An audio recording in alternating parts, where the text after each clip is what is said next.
আসসালামু আলাইকুম, সবাই কেমন আছেন? আজকে আমি রান্না করতেছি পাঙ্গাস মাছের মাথা দিয়ে কদু দিয়ে। কি অবাক হচ্ছেন? না, অবাক হবেন না, সেটাই করতেছি আমি।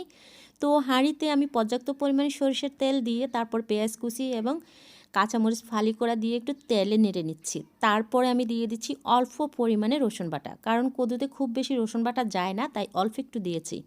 এবং দিয়ে দিচ্ছি এখানে হলুদ গুঁড়া, মরিচ গুঁড়া এবং স্বাদমতো লবণ আর হচ্ছে একটু জিরা গুঁড়া। হলুদ গুঁড়া খুব বেশি দেই না, একদম অল্প, কারণ কদুতে হলুদ কম দিলেই খুব বেশি ভালো লাগে।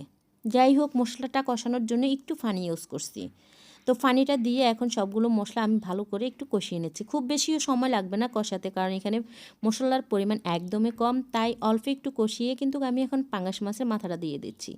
এইখানে একটা পাঙ্গাস মাছের মাথা, আর মাথাটা একটু বড় সাইজের, তাই আমি 3 টুকরো করে নিয়েছি। তো এইখানে আমি মাথাটা মশলার মধ্যে এপিট ওপিট করে কিছুক্ষণ জাল করে নিচ্ছি, তারপরে আমি কদুটা দিয়ে দেব। অনেকে আছে এই পাঙ্গাস মাছ খুব অপছন্দ, আর বিশেষ করে এখনকার সময় গরিবেরই মনে হয় বেশি পাঙ্গাস মাছটা খেতে চায় না, কারণ তাদের মুখেই বেশি শুনি যে তাদের কাছে পাঙ্গাস মাছ গন্ধ লাগে এবং খেতে ভালো লাগে না, খুবই অরুচিকর খাবার মনে করে ওরা।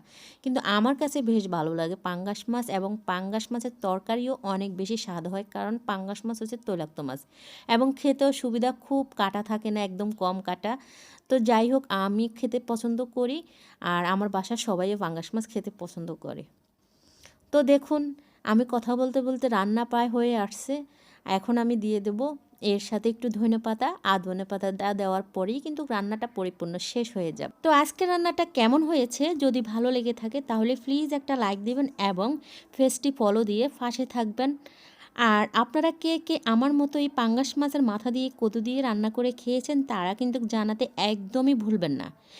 এবং কে কোথায় থেকে এই ভিডিওটি দেখতেছেন, অবশ্যই আপনাদের লোকেশনটা বলবেন, যাতে করে আমি আগামী ভিডিওতে আপনাদেরকে ধন্যবাদ জানাতে পারি। তো আজকে এ পর্যন্তই। সবাই ভালো থাকবেন, সুস্থ থাকবেন, সবাইকে ধন্যবাদ জানাচ্ছি ভিডিওটি দেখার জন্য। ওকে, টাটা, বাই বাই, আল্লাহ হাফেজ।